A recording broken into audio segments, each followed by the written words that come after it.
It's a drink that you don't pour. Now when you take one sip, you won't need any more.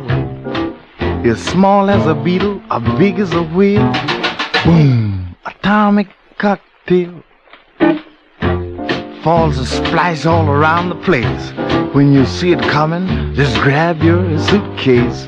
It'll send you through the skies like airmail. Boom! Atomic cocktail.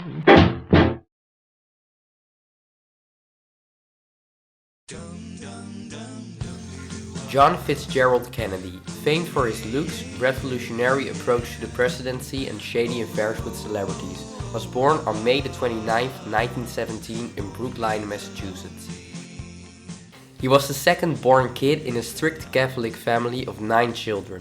His father, Joseph Kennedy, was a powerful businessman who became rich by trading stocks and shares on the trade market. Joseph was almost never involved with the upbringing of his children. Because of this, taking care of the 9 children became a burden for his mother, Rose Kennedy. She was under a lot of stress and strongly relied on medication. The marriage between Joseph and Rose was a bumpy ride. Joseph was not known for his loyalty to Rose and had several affairs. This was very hard for Rose, who struggled with her Christian values and her values for a strong, united family. In the end, the two stayed together and Rose turned a blind eye for the affairs of her husband. John did very well in school grade-wise, but his behavior was abysmal. He once ruined a toilet seat in the school with some firecrackers. After graduating from high school, John tried to enroll in Princeton University, an Ivy League college, but he never finished a semester because he became ill and was forced to abandon his study. In 1936, after he recovered, John started to study at another Ivy League college, Harvard University. In the summer break of his second year, he went to the UK to work at the embassy, where his dad was the ambassador under the administration of Franklin Delano Roosevelt. The following year, the traveling did not stop and he went on a tour across Europe.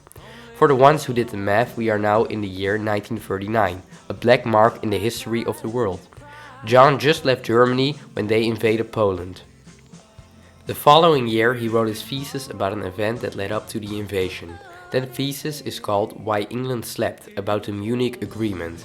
Later went on and became a bestseller. Partially because of his awarded thesis, he graduated cum laude from Harvard University in 1940.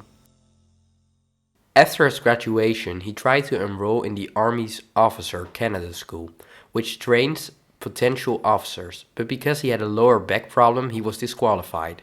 Not wanting to abandon the military in serious times, he enrolled in a training school for the Navy. In 1943, he was assigned as a commander of the PT-109. When the crew went on their 31st mission, they got hit by a Japanese boat, killing 2 crew members. John, who was in command, scraped his partially injured crew together and was proposing a vote to fight or surrender. His exact words were, "There's nothing in the book about a situation like this. A lot of you, men, have families and some of you have children. What do you want to do? I have nothing to lose."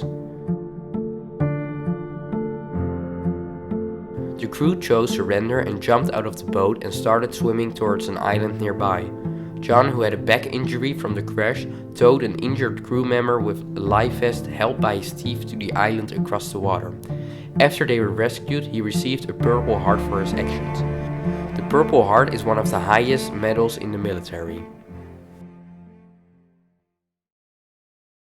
In 1945, he retired from the Navy because of an injury he sustained during his service. Back in the US, he wanted to join the political circuit. He started this initiative in 1946 when he ran as a candidate for the House of Representatives. He won the race against his Republican competitor by miles and served as a congressman for 6 years. As a congressman, he met Jacqueline Onassis, also known as Jackie. They met at a dinner where they hit it off very quickly. After they had been together for a year, Kennedy proposed to Jackie in 1953. After considering if this was what Jackie wanted for a few weeks, she accepted. In 1952, he wanted to move up and try to get a position in the US Senate. After an easy race, he beat the Republican nominee and was given a seat in the Senate. In 1960, John felt ready to try to be the new president of the United States. His opponent was the later infamous Richard Nixon from the Republican Party. But before he could face Nixon, he first had to get the nomination from the Democratic Party. This turned out to be easy, as a lot of people believed he could bring change in 10 times in the United States. His support was so immense, partially because of his speech he gave at the Democratic Convention.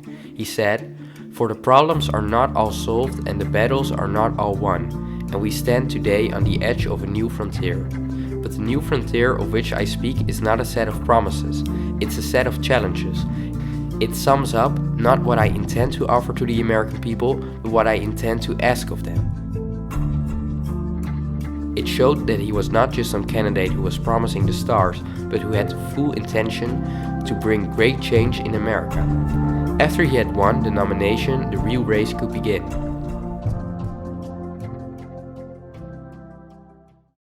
The reason he won the two other elections with such ease was because of his approach to the races.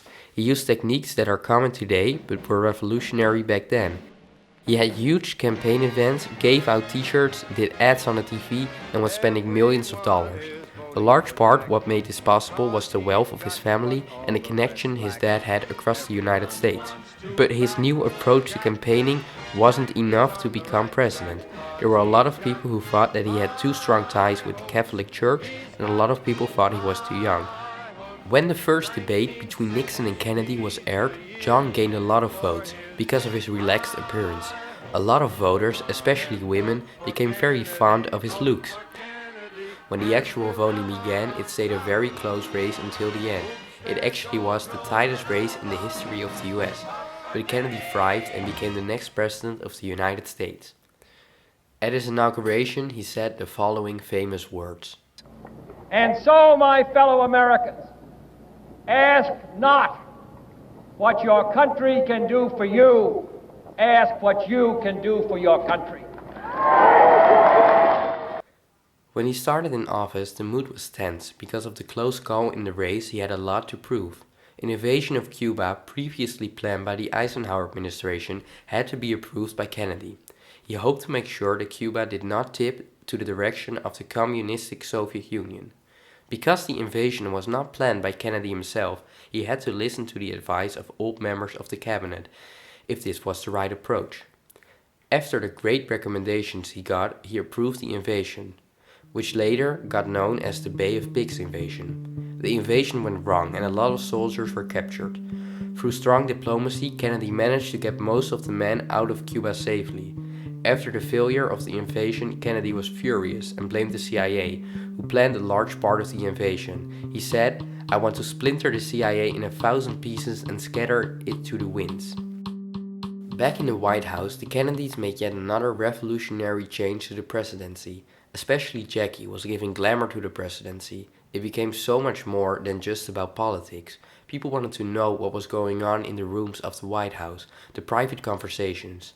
We are talking about the rooms that Jackie found old-fashioned and renovated immediately after moving in the White House. In 1962, the event happened that on its own made John F. Kennedy a president that went down in the history books. The Cuban Missile Crisis.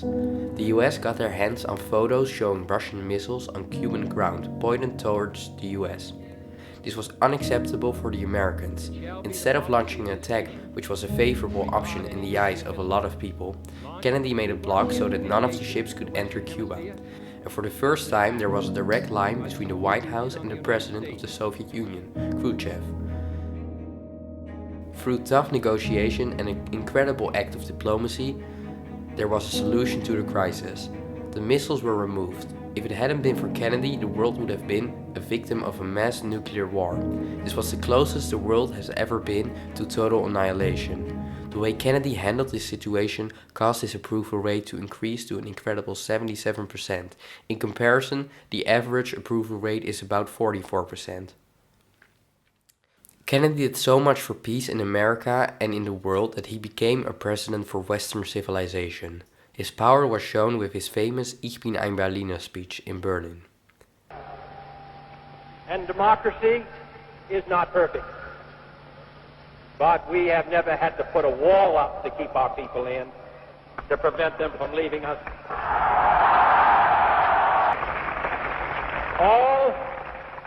All free men, wherever they may live, are citizens of Berlin. And therefore, as a free man, I take pride in the word, Ich bin ein Berliner. Domestically, he made sure that the economy was doing well and that minorities were getting the right treatment. This was necessary after the neglect of these rights under the Eisenhower administration. He also enacted the space program with the goal of reaching space with a manned ship within the decade. Sadly, he never could witness the success that his program would bring, because on the 22nd of November 1963, John F. Kennedy was killed by Lee Harvey Oswald in a motorcade surrounded by hundreds of people. He got one bullet in the throat and one in the head. The nation was shocked. Although there are hundreds of conspiracy theories, the foremost is that Harvey Lee Oswald shot Kennedy as retaliation on his anti-communistic policy.